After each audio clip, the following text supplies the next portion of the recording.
Hi, everyone. Thank you so much for joining us this morning. I want to welcome you, and I'm excited for our speaker's talk today, Oscar Soto. So we are going to listen to Oscar this morning. He is a Master's of Fine Arts student. He's just finishing his degree, and he's going to speak to us about his current MFA Thesis Exhibition called Negotiating Balance, and it's in the Patrick Gallery. So today I'm really pleased to introduce Oscar. Firstly, Oscar, I really want to congratulate you on all of your wonderful achievements, completing your master's degree. Congratulations. Oscar and I have known each other for some time. Oscar actually used to work with me in the galleries during his undergrad here at Winthrop, so this is really wonderful for me to see even how you've progressed and where you are and what you've accomplished, Oscar. It's amazing. And to let you know a little bit more about him, so he completed his BFA in 2007 here at Winthrop. And after that, Oscar spent several years abroad, both in South Korea and in Chile. The experience of negotiating his own identity and the ways it is expressed across languages and cultures left a deep impression on him during that time. He returned to Winthrop for his MFA in 2017, and he soon became a dedicated woodworker, which I have questions about, but certainly communication, participation, and interpersonal exchange remain the heart of his work.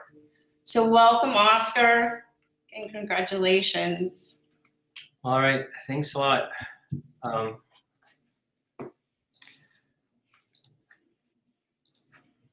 Okay. Everyone can see my slideshow now? Yes. All right, so I want to thank everyone for coming. I want to thank Karen and Winthrop Galleries for all their help getting this show set up.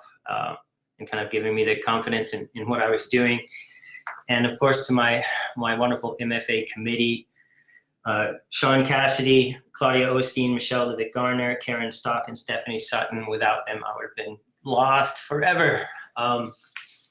It's been really a journey here, and it's hard for me not to be kind of emotional about it, and also a really nervous wreck, if I'm being honest right now. So bear with me. I'm usually okay at public speaking, but if you hear my voice crack a little bit, or if you hear me just really get kind of tense, it's because this has been a huge moment of arrival for me to come to this exhibition and the work that goes in it, and to kind of finally feel with some confidence that I have a direction and I have a voice that that really has some intention behind it. So that's kind of what I want to share with you guys today.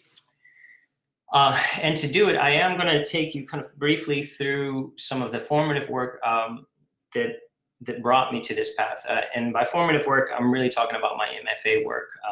So I won't take you too far back in time. When I first got here, I didn't have a lot of materials. And so I started trying to make work kind of with what was at hand. And a lot of that was just kind of these crummy donated or found objects, and a lot of kind of worthless objects. But the challenge of kind of elevating them actually became one of the sort of core ideas that really informed a lot of the work that would follow. So in this exhibition called Elevating the Object in 2000, it might have been 2017, actually, my first semester here. I took these kind of small objects, drywall, screws, packing peanuts, etc. And I tried first painting portraits of them because of my background in painting, and then also just encasing the objects themselves in these kind of shadow frames, because these ways of presenting objects kind of made them seem to be precious objects when otherwise they're completely forgotten or forgettable.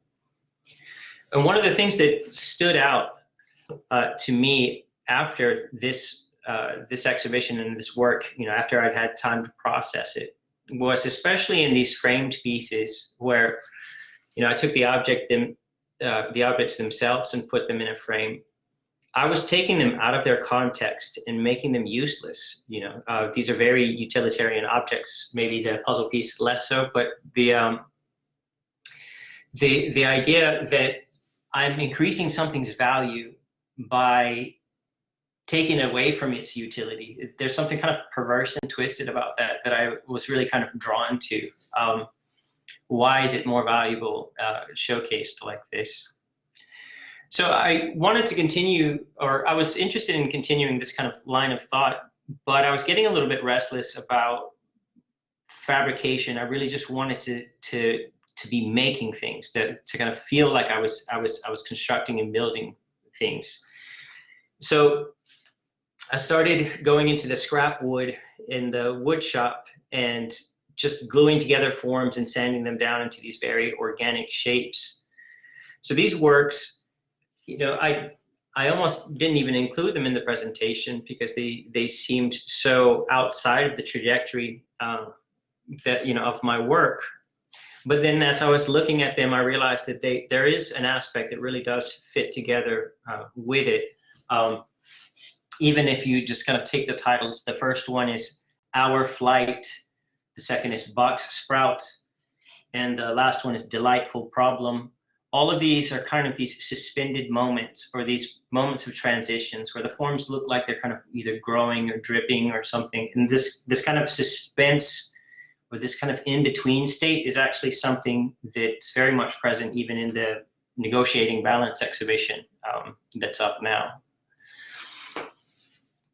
As I started to realize how important woodworking was becoming to me, I started wanting to kind of learn to do it better.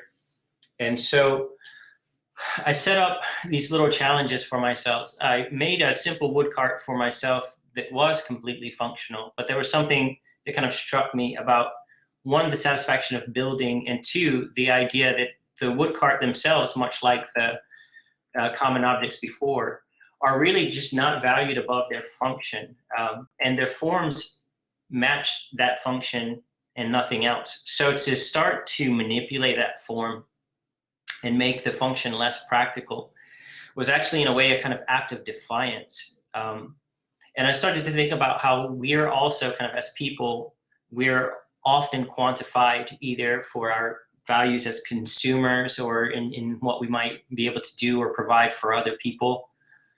So this idea of not being useful was kind of this interesting sort of rebellion that I was interested in. And I was influenced some by some of the artists I was looking at the time. This is Gabriella Rosco's Horses Running Endlessly. And this kind of echoes this idea of people sort of fulfilling functions without necessarily understanding them. So here's kind of an expanded chessboard with only knights, and they're all facing every direction. There's no possible objective to this game. But what's kind of funny to me is you can't really, if you play chess at all, you can't really imagine these knights moving in any other way than the one space over and two spaces in the other direction, or that kind of L-shaped movement. And especially when there's really no objective to the game, it seems like, well, why would they even move in those confined or restricted paths? But it's just, we kind of do what we're told, or we fulfill our functions as best we can. So this kind of worldview is something that I'm really interested in. I'm also interested in literature. There was a poem by Gregory Corso that I just always remembered.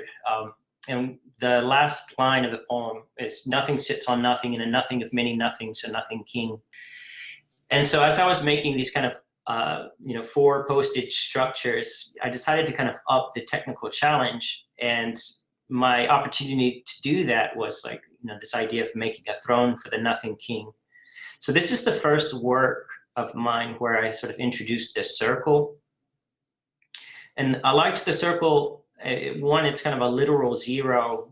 2, it sort of encapsulates nothing, and 3, it always just kind of carries with it like this kind of symbolic potency. It just just makes you kind of automatically come to the piece with a certain sense that there's meaning there, that there's some kind of symbolic importance to the form, or significance to the form. When I went, after doing this, I was starting to feel a little more confident in my woodworking, and I really was now totally convinced I wanted to pursue it further. So I went to Penland School of Crafts and took a class in furniture making. This is a piece I did there titled Time Shelf. And while I didn't attribute much content to it, or not, I didn't have a sort of preordained message that I was executing here.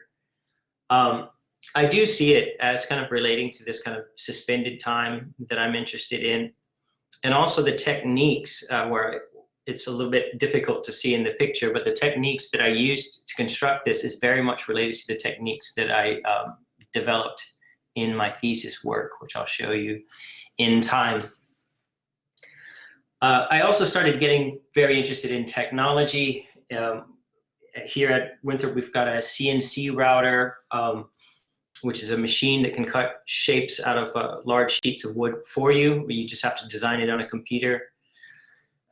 So this centerpiece of this installation is constructed using the CNC router. It was designed on computer first. The title of this installation was It Takes Two. And while this piece is actually a prototype for one of my thesis sculptures, for this installation, I essentially let it sit as a symbol. So I balanced it on its fulcrum. And again, suspended time, this kind of tension, was something that just really sort of impacted me. And at the time, I was also influenced by some of the ideas I was reading at the time. One was the thinker Brian Masumi. And in an interview I read with him, and I think Mary Zernazi is the name, he talked about uncertainty, which is something I was struggling with a lot at the time. But he saw uncertainty not necessarily as this weak state, but as this kind of uniquely empowered state, where you suddenly have this kind of margin of maneuverability, as he put it, this kind of potential to pivot one way or the other. And there's really no forces that can kind of predetermine which way you tip. At that moment, that's sort of your ground zero. That's where you can really, again, pivot and claim something for yourself. So for me, coming from a state of indecision, to sort of realize that there might be a power there, that was a powerful message to me. I also started doing some collaborations. This is a still from a video. And I was working with a dancer here with something I had already constructed. So I never constructed these sculptures particularly to reach out to other people. But this experience was a very positive one for me. And I think it influenced my decision later to make sculptures that were intended for others. And so when we get to negotiating balance, you'll see that each of the sculptures in that exhibition feature 2 seats, and they're very much intended for 2 people. One artist who worked a lot with the number 2 was Felix Gonzalo Soros, who is another big influence of mine, or kind of hero of mine. Well, his content is very much based on the AIDS epidemic in the 80s, and I suppose early 90s. He had this just really poetic conciseness with his sculptures. So this is just 2 clocks, 2 battery operated clocks placed side by side. The title of this piece is Perfect Lovers. And while it looked so simple that you almost think there's nothing much there, aside from maybe like the formal appeal of the 2 clocks next to each other, the poetics at play are super kind of complex and rich. In the case of these clocks, the batteries are put in around the same time, the clocks are set to the same time, and so they're perfectly in sync for a good while. But for whatever reasons, batteries don't last exactly the same time as each other. The clocks, one of the clocks will eventually slow down a little bit faster than the other. They'll fall out of sync, and one of them will die first. And for Felix Gonzalez Torres, again, it's a gay man in the 80s, or when AIDS was ravaging lives everywhere. This was kind of a powerful statement of the power of love and kind of the sort of pending tragedy that sort of awaits everyone. So again, this is some of his work. These billboards were posted around cities, and it's just a bed clearly meant for two sleepers. The head prints are still there. And there's something kind of haunting about the absence. So there's something made for two people, but neither occupant is visible. And that's something that you'll also see in the sculptures that I present. Another artist who, well, going back to the number 2, 2 is also the number of the social, which was a big shift for me. So again, I was coming from a point of personal indecision, where I was kind of more focused on myself and what direction I might be trying to go. And then suddenly I started becoming interested in introducing more people and interested in something more social, a more social quest for meaning. And so an artist who kind of spoke to me along those lines is the artist Alan Wexler. He's a kind of an architect and sculptor, and he has a lot of really just kind of clever works that require participation often. This sort of question how we do sort of daily things. So this piece is titled "Coffee Seeks Its Own Level." The cups are connected by tubes, and if you understand the physics implied by the title, as soon as one person lifts their cup, the levels of the other cups raise if that cup is lower. So this cup starts to spill, and really the only successful way for everyone to drink is to drink slowly and thoughtfully at the same time. So this kind of call for slowing down and collaborating with each other, I thought was a really kind of beautiful message in a very clever way that it was presented. But he also worked with furniture, and I really love this piece, the vinyl Milford house. So he takes this kind of shack, and the shack is too small really for all the things that he's proposing that you do there.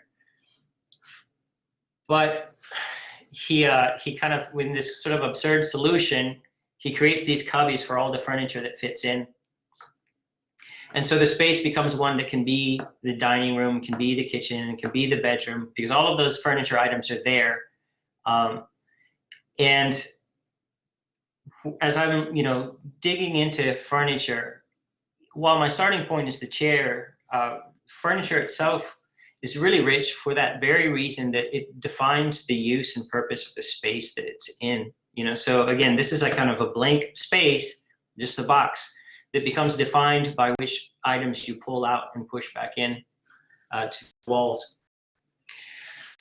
Kind of related to some extent to the Rosco piece, as far as this kind of a slightly bleak or darker worldview, John Berger, if you don't know him, spend some time with him.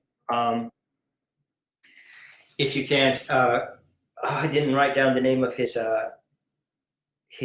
television, his PBS series, but it's a wonderful series. If somebody can put it in the chat, if you know what I'm talking about. Claudia Osteen showed it to our class, and I really fell in love with his way of thinking. But in one of his essays, and this essay was shared with me by Dr. Karen Stock, an essay called "Meanwhile,"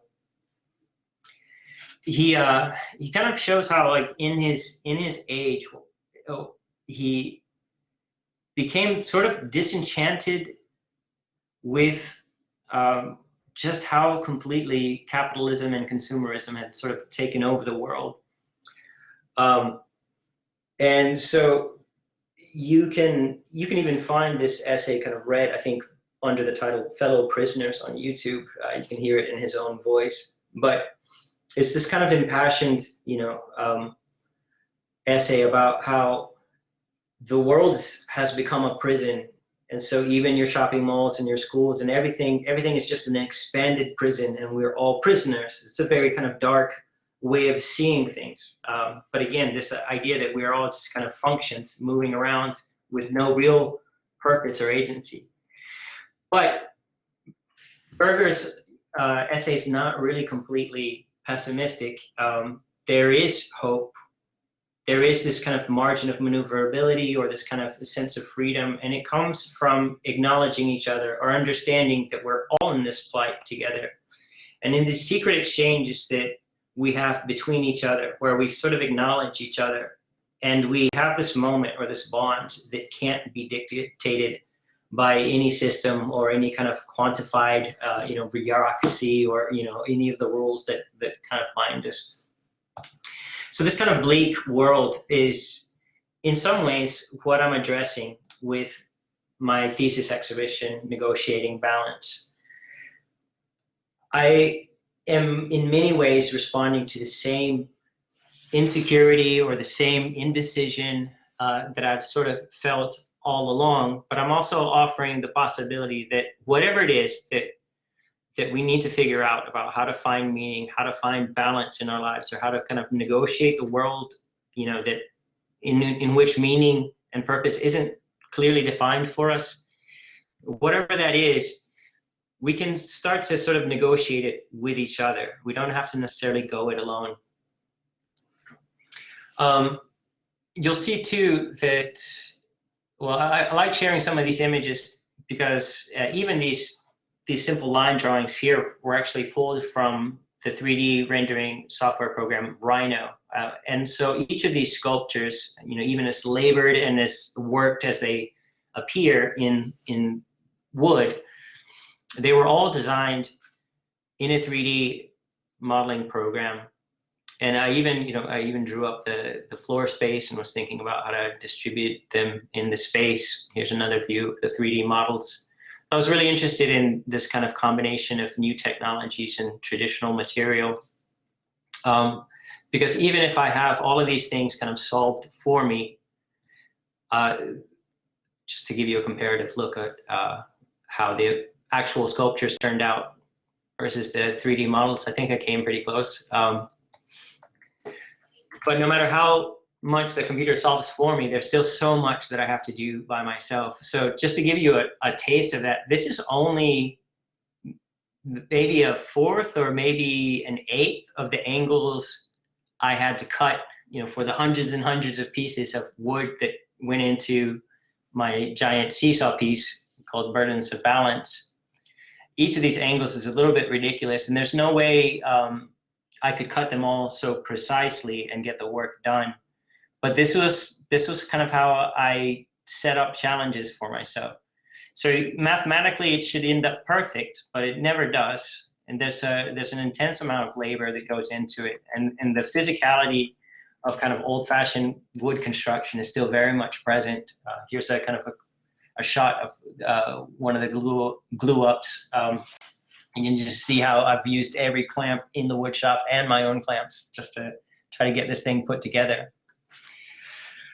Even shouldering opposition, which is the more curvy chair in the bottom right, was used with a lot of help by our technology here at Winthrop. So these are the cut files.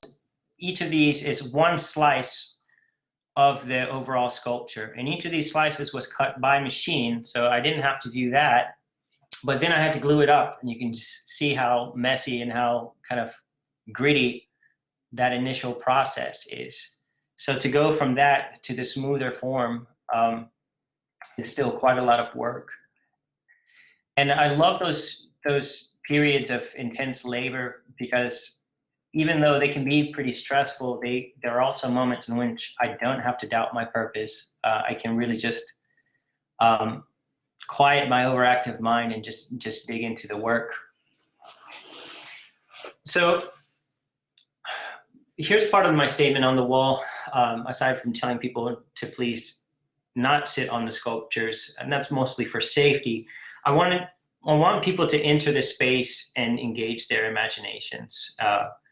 I want, to some extent, for them to enter that sort of bleak, signless or signalless world where they're not sure what to do or what to think right away. They have to, like, I want them to kind of enter this world of uncertainty with me as they walk into this space. Each of the works in the exhibition contains challenges and risks beyond the simple exchanges suggested by their forms. As you walk through the gallery space, I ask you to consider the following questions. When does negotiation require a balance? When does negotiation require a shift? What are some things you must negotiate with others? How would you occupy the sculpture alone, with a friend, with a stranger? What is at stake when balance and negotiation fail? And on purpose, I don't really define, what I'm asking you to negotiate or what I'm asking you to balance. I wanted to keep these questions kind of as open as possible so that each person can kind of bring their own questions or their own thoughts to the experience.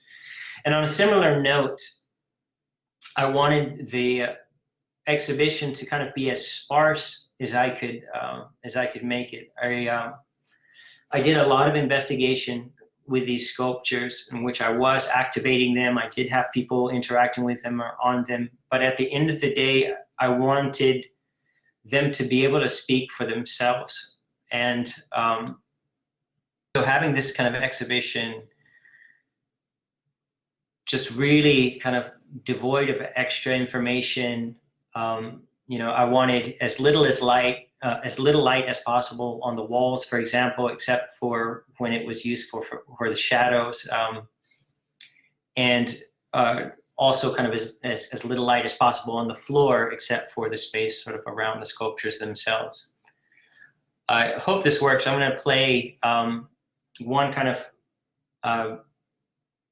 one element that you sort of have to experience by going to the exhibition yourself, is the effect that sound has on it. I did do some collaborations with a number of people, but the one that gets featured that's featured in the exhibition was a collaboration with Ron Parks from the music department. He composed this 4-minute loop where he's taking some noises that he kind of pulled from playgrounds and seesaws,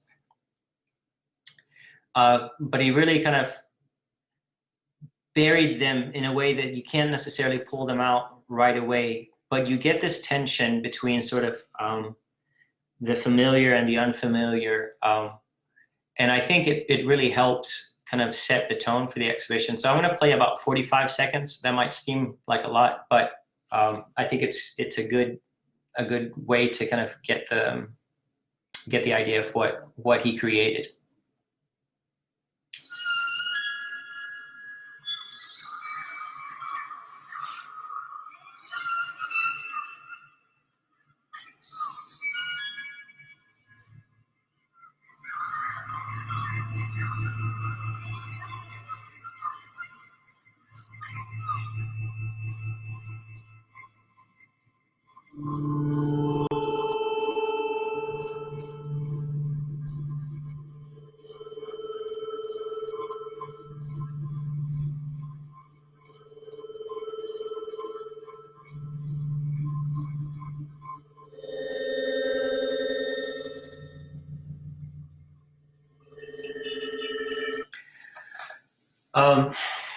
I really appreciated that contribution because there are a number of levels of appeal that the sculptures do have, and some of them are much more friendly and sort of even offer themselves to whimsy and play.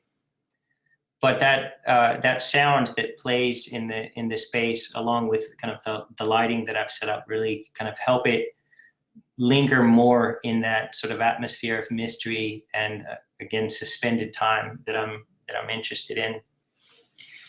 So those were some of the goals of the exhibition: to suspend our sense of time, sort of deny or delay resolution, to veer away from the more playful appeal that's so available in the work, to present that sparse and mysterious landscapes in which the sculptures present themselves as beacons for meaning, and again to emphasize that the solution might call for reaching out socially.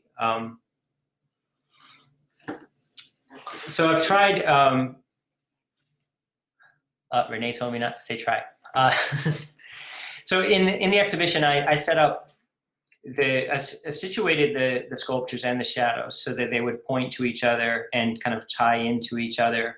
Because again, with such a sparse installation, these relationships become really important in order to kind of help it be a unified and complete piece. To talk a little bit about the pieces individually, the first piece you'll see when you walk in is this piece called Shouldering Opposition. The diagonal swoop between the two seats that connects them underneath makes it so that it's unstable. There's no way really for it to balance itself. It's balanced artificially for the sake of the exhibition. So really for it to stand, you need two sitters, and they need to sit at the same time and kind of get up at the same time. And part of the poetics at play too is that the sitters don't have to face each other. In fact, it's quite difficult to face each other. So there's this kind of idea that you don't have to necessarily see eye to eye, or you don't have to necessarily actively understand what the other person is doing. When you're sitting on this chair with another person, you sort of feel it. You can kind of rock each other and support each other. Part of the purpose of its placement at the front of the gallery is because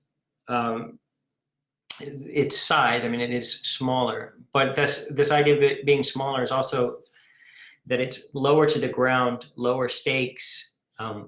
It's a very inviting piece to kind of look at, and I think just about everyone who sees it wants to sit in it. So there's some risk involved. Sure, the thing can topple, and perhaps even the sitters could topple, but they won't fall very far. And so it's kind of a good starting point for the exhibition, where the stakes eventually do increase. In terms of time, this is the first one that I constructed. It's called I Shine, You Shine, invertible shoe shine chair.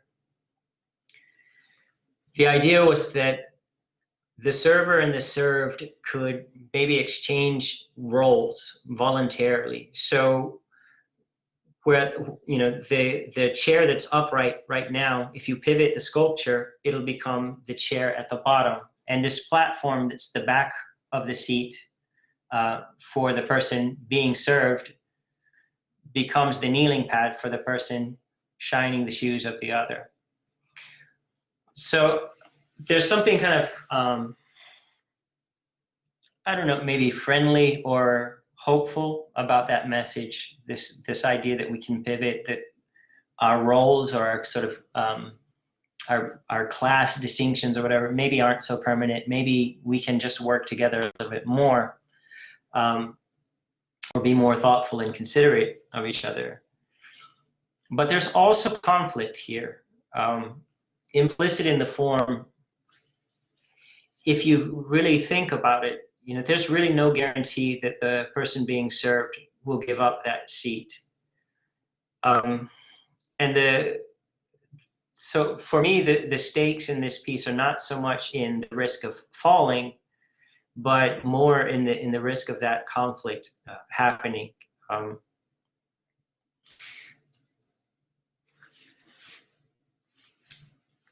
The largest and most ambitious piece is this kind of giant seesaw titled "The Burdens of Balance." I was pretty compelled by the idea of a seesaw because it is symmetrical, it is a balanced system, and we so often associate balance with fairness. But anyone who's been on a playground when they were a kid, not everyone has the same number of friends, not everyone has the same confidence, not everyone has the same body weight. And not everyone has the same courage to even be elevated that high, or not everyone has the same trust that the other person is not going to, cause them to fall or be harmed in some way. So while it might be an equal system, the fairness is not really guaranteed. It's something that has to be negotiated.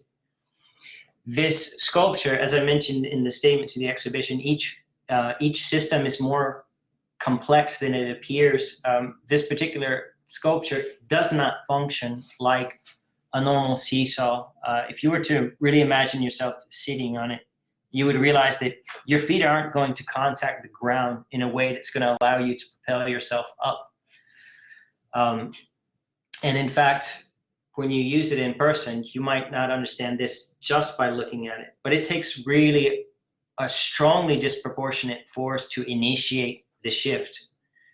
In other words, it's not enough for the two sitters to be the same weight to make anything happen. You have to temporarily put a disproportionate effort on the elevated seat. You really have to kind of crank down on it. It probably takes multiple people to do it in order to elevate the other side.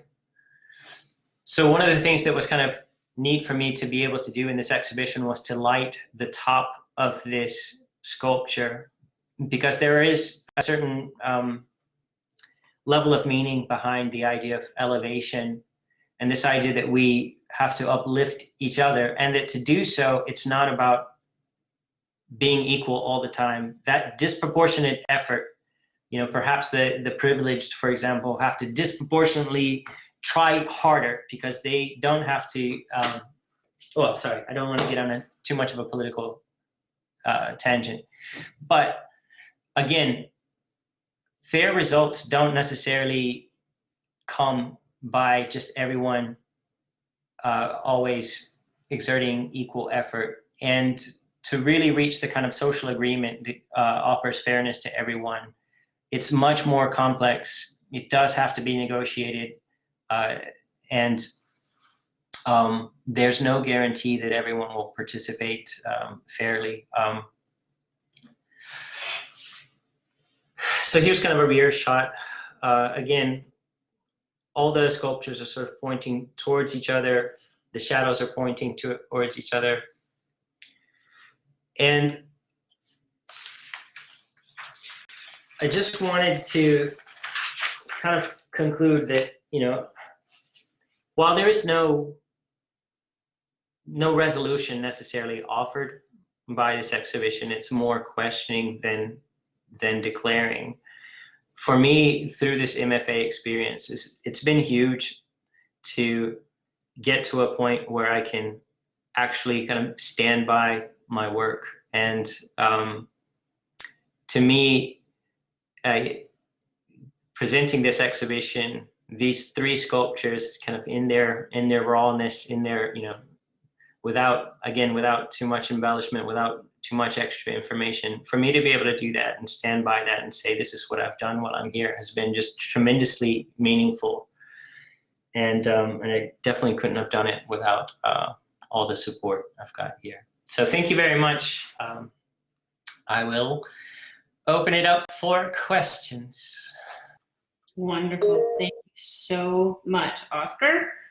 So you have a question. This says guest. Sorry, I'm not sure who that is. This is Claudia.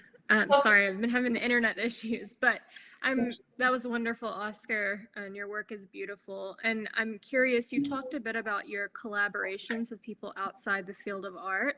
And I'm curious, like, what was the importance for you of understanding your work through these different methodologies? Oh gosh. Well, on one hand, I've just always wanted to collaborate with people, and I've always been kind of too shy to. It's kind of like the seesaw, where like I'm just like the guy who's just never brave enough to kind of really invite someone to do it. But I felt like I really had something with these sculptures, and this idea of sort of earning my place to invite people was actually pretty important. So by earning my place, I mean constructing something worthwhile and being able to demonstrate that, hey, I've really brought something to the table that I think we can work with, you know, and on a kind of symbolic level, that's really important to me. So the labor of my work is something that's very visible. You can see how it's constructed and how much kind of work, you can get a sense of how much work goes into it. But on the other side of that question, I was delighted really to find kind of new ideas or new avenues through some of the collaborations, to understand that where I might have some limitations, other people have strengths. So for example, I worked with dancers on the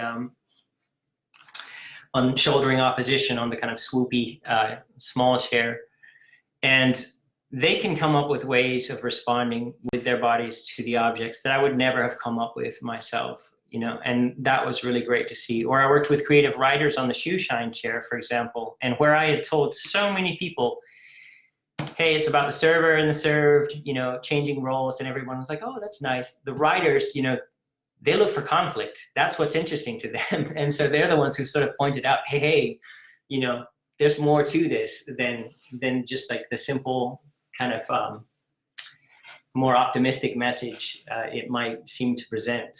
So getting those kinds of new perspectives has been really great.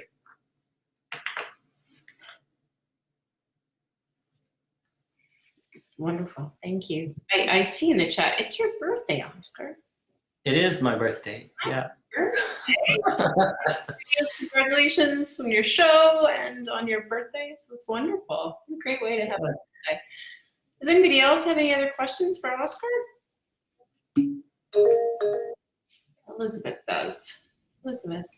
Yeah, I guess I wonder, I mean, there's such beautiful pieces, Oscar, and congratulations. I mean, it's so wonderful to hear you talk about them. They're very meaningful and timely and gorgeous.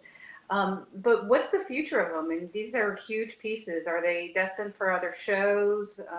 Have they already got bookings? You know, what happens next? No. Yeah, that's a great question. The short answer is, you know, I'm not sure. But to go a little further with that, I do want to continue the collaborations I began working on this semester. For the sake of the thesis exhibition, there simply wasn't enough time to explore them in the depth that they deserved, especially when I realized how rich those interactions were going to be. So I am going to keep pursuing those collaborations. I will likely have to make smaller work for a while, but I do look forward to sort of deepening my knowledge and my capacity as a worker in wood or with furniture, or and I'm very interested in kind of delving deeper into the craft world and sort of the design world. These aspects that I had always considered so sort of alien to me, but they're now so inherent in the work that I can't wait to reach out to sort of more professionals and really just continue learning beyond the MFA program. Wonderful. We actually have a question from Gracie Keller. Yeah, this is definitely Grace. Just a quick comment and then a question. Comment was, I really wanted to applaud the large scale like seesaw work, because while you were describing it, I was starting to think about, you're talking about the conflict of balance and one doesn't go without the other, and I was starting to was getting a little concerned, because without the constant shift of one being elevated over the other, there's also no fun happening on a seesaw. But but the second you addressed like the sheer scale, which I was just too dumb to think of, I guess, just the fact that it would require so much from one side to even initiate the shift. I wanted to applaud your depthful thinking on that particular piece. I was really kind of in awe over that. Yeah, thanks.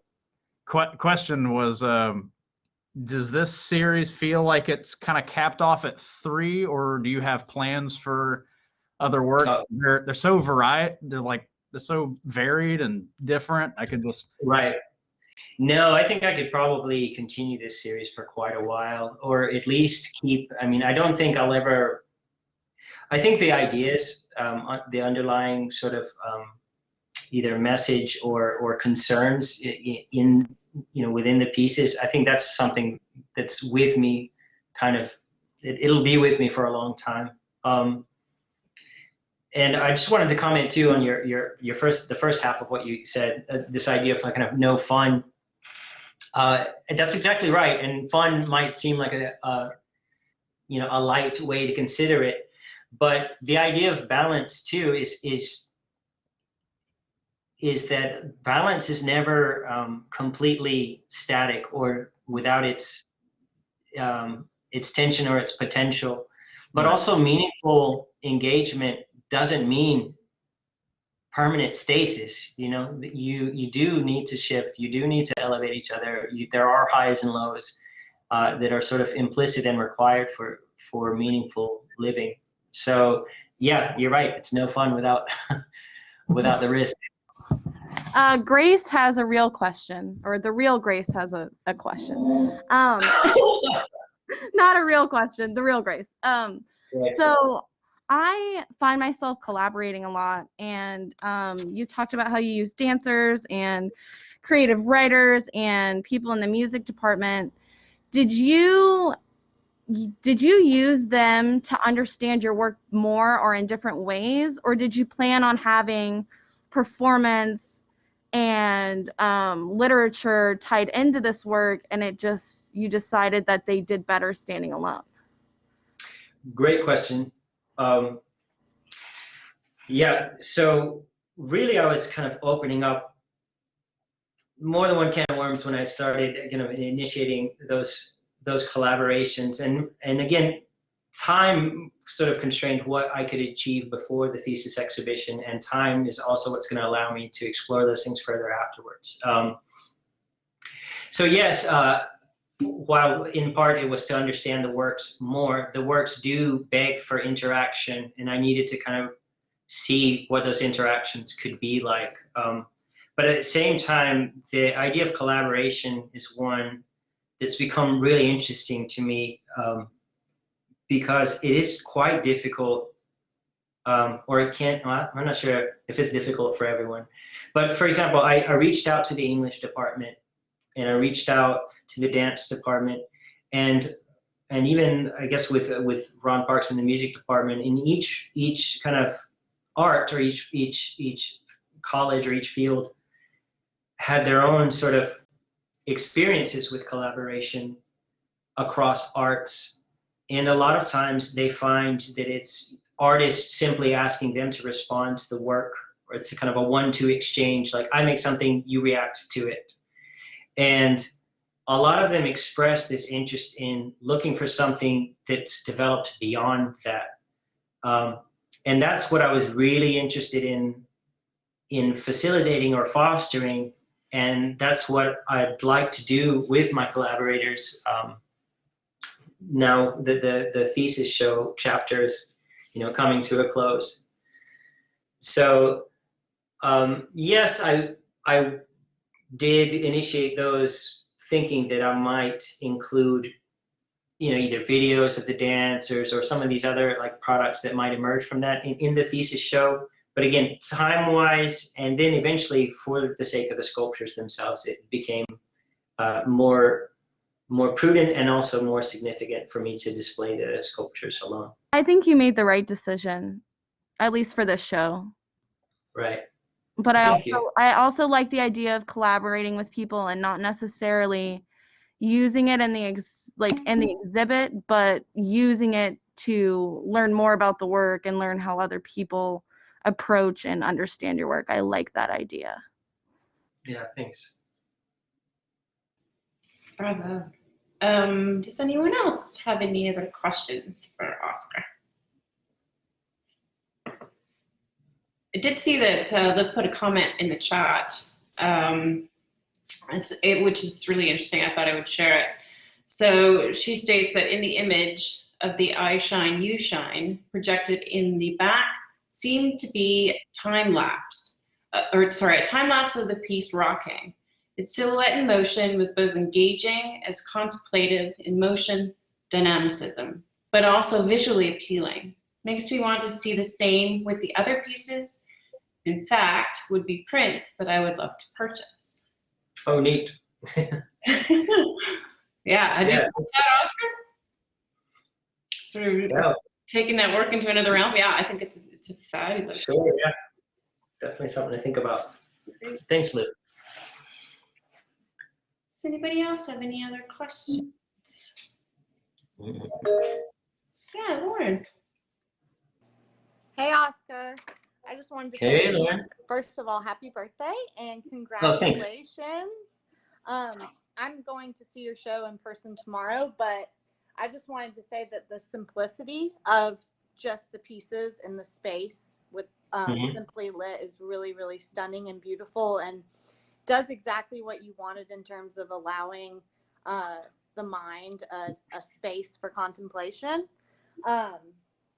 And I did notice in your presentation you talked a lot about process and the process of making these pieces and, you know, digitally rendering them, and how physical it was to stand for hours and hours and all of that. And you know that I include process a lot in my work. So I was wondering how important that aspect and those, you know, sketches and digital renderings is to the piece in the final representation of it, because in this exhibition we don't see that, you know, just in the exhibition, but we got it from your PowerPoint. So in the future, would that be something that you would think you could possibly include alongside your work, or is that even important for your audience to know the process that went into making these? Yeah, okay. So yeah, that's another great question. It was very much kind of on the table as far as like when I was considering what would go into the show, to include some of the process or some of the schematics or the kind of the just different angles or different sorry, running out of words here, but the images and diagrams and things from the 3D modeling software, especially. I do think all of that stuff is very interesting, but I'm very happy with my decision in this exhibition to not include those things, and that has also helped me kind of set a bar to, you know, if later on when I make those decisions, I'll be comparing it to this exhibition to see if they're important, why they're important, you know, and how it's important, I think, to make sure that you're not simply filling space because you're afraid the work's not enough. And that was a huge thing for me, to even arrive at that point. So yeah, I'm interested in sharing those things for sure. And then going to the collaborations that I'm interested in fostering down the road, I think sometimes the process stuff might actually be more fruitful for collaboration than the final products, which the final products might seem to be periods at the end of the sentence, whereas these more intermediary states have more openness to them. So I think they are an important part, and they're something that I'll hopefully get even better at sort of cherishing and documenting. I think that's what I have to say about Great job, that. Oscar. Congratulations. Thanks, Lauren. Great. Wonderful. I actually have to comment that I completely appreciate, Oscar, all of your very, very conscious thought about the work in relation to the space, in relation to what you wanted to communicate, and that thoughtful process. I'm excited to really see where do you go, what you do next, you know, and how your work evolves. And again, I think you're highly successful in the fact that you're taking all of those things into consideration at one time. I can't tell you how important that is. So congratulations again, amazing work, and a great exhibition, and I'm super excited for your future, young man. Awesome. All right. Well, thank you so much to everyone who showed up, and thank you again to the whole department for all your support. This is a home that I'm going to miss when I leave it, but it's been tremendous. Great. Thank you so much.